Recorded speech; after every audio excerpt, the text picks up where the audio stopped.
अस्सलाम वालेकुम। वीडियो शुरू करने से पहले आप सबसे रिक्वेस्ट है कि अगर आपने अभी तक हमारा चैनल सब्सक्राइब नहीं किया तो पहले चलकर सब्सक्राइब का बटन दबाएं।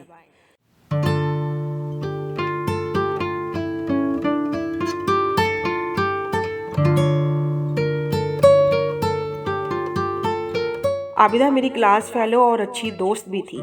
हम एक दूसरे से कभी कोई बात राज नहीं रखते थे और हमेशा साथ साथ रहते। आबिदा पढ़ाई में भी बहुत मेहनती थी और मैं औसत दर्जे की तालबा थी। एक बात जो मुझे अक्सर परेशान रखती, मेरी दोस्त हमेशा प्रोफेसर हशमत अली की क्लास अटेंड करने के बाद उनके ऑफिस में जाती और काफ़ी देर ऑफिस में वक्त गुजारती। मैं जब भी उससे पूछती तो वो हमेशा यही कहती कि लेक्चर समझने के लिए प्रोफेसर हशमत अली से इजाफी वक्त लेती हूँ। मैं उसकी बात पर खामोश ज़रूर हो जाती मगर मुतमिन नहीं होती थी, क्योंकि एक्स्ट्रा क्लासेस तो सबके साथ भी ली जा सकती थीं, तो आबिदा को अकेले ऑफिस में जाने की क्या ज़रूरत थी। एक दिन मैंने अपने दिल के हाथों मजबूर होकर अपना शक दूर करने की कोशिश की और क्लास बंक करके आबिदा से पहले ऑफिस में जाकर अलमारी के पीछे छुप गई। कुछ ही देर बाद लेक्चर ख़त्म करके प्रोफेसर हशमत ऑफिस में दाखिल हुए और अपनी जैकेट उतारकर कुर्सी की पुश्त पर डाल दी। अब वो कुर्सी पर बैठकर अपनी शर्ट के बटन खोलने लगे। मेरा दिल जोर जोर से धड़कने लगा और माथे पर पसीना आ गया। कुछ देर बाद आबिदा ऑफिस में दाखिल हुई और प्रोफेसर के पास बैठ गई। प्रोफेसर हशमत अली की आंखों में शैतानी चमक उतर आई थी, जबकि आबिदा खुद को बेलबास कर चुकी थी। दोनों के दरमियान शैतानी खेल चलता रहा। मैं अपना सांस रोके अलमारी के पीछे छुपी रही। प्रोफेसर ने अपनी हवस मिटाकर आबिदा को आज़ाद कर दिया और वो अपना लिबास पहनकर ऑफिस से चली गई। प्रोफेसर हशमत अली भी अब अपनी दूसरी क्लास लेने के लिए ऑफिस से निकल चुका था और मैं भी अपना आप संभालती वहां से भाग आई। इस दिन के बाद मुझे आबिदा से नफरत हो गई थी। बज़ाहिर शरीफ नजर आने वाली लड़की अंदर से इतनी गिरी हुई हो सकती है, मैंने कभी सोचा भी नहीं था।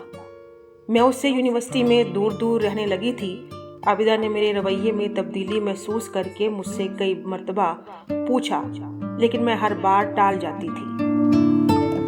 मगर एक दिन गुस्से में आकर उसे उसकी सच्चाई से आगाह कर दिया कि मैं उसके मुतल्लक जान चुकी हूँ और उसे प्रोफेसर के साथ रंगरलियां मनाते हुए भी देख चुकी हूँ। आबिदा ने इसके बाद मेरा पीछा नहीं छोड़ा और मतवातर मुझे मनाती रही, लेकिन मुझे ऐसी लड़की से अब दूर रहना था, इसलिए मैंने उससे हर किस्म का बाइकाट कर लिया। एक दिन अचानक यूनिवर्सिटी में खबर मौसूल हुई कि आबिदा ने खुदकुशी कर ली है। ये बात पूरी यूनिवर्सिटी में फैल गई और हर कोई खुदकुशी के पीछे छुपी वजह जानने के लिए बेताब था। मैं भी खामोशी से सबके दरमियान होने वाली चहमगोइयां सुनती रही। आबिदा की मौत के दूसरे दिन यूनिवर्सिटी में पुलिस आई और प्रोफेसर हशमत अली को हथकड़ियां पहनाकर साथ ले गई। यूनिवर्सिटी में कोहराम मच गया था और आबिदा की मौत की असल वजह सामने आ गई थी।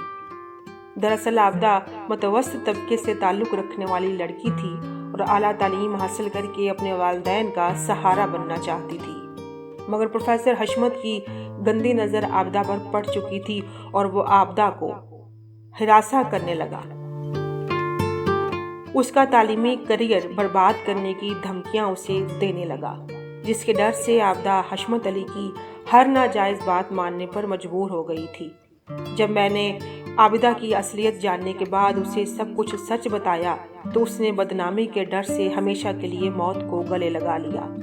मगर जाते जाते एक खत में सब कुछ लिख गई थी।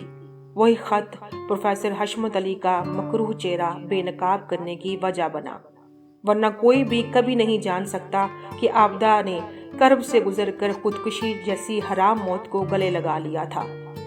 आबिदा पहली लड़की नहीं थी जिसने ऐसा किया। यूनिवर्सिटी में लड़कियों को हिरासा किए जाने की कई दास्तानें मौजूद हैं।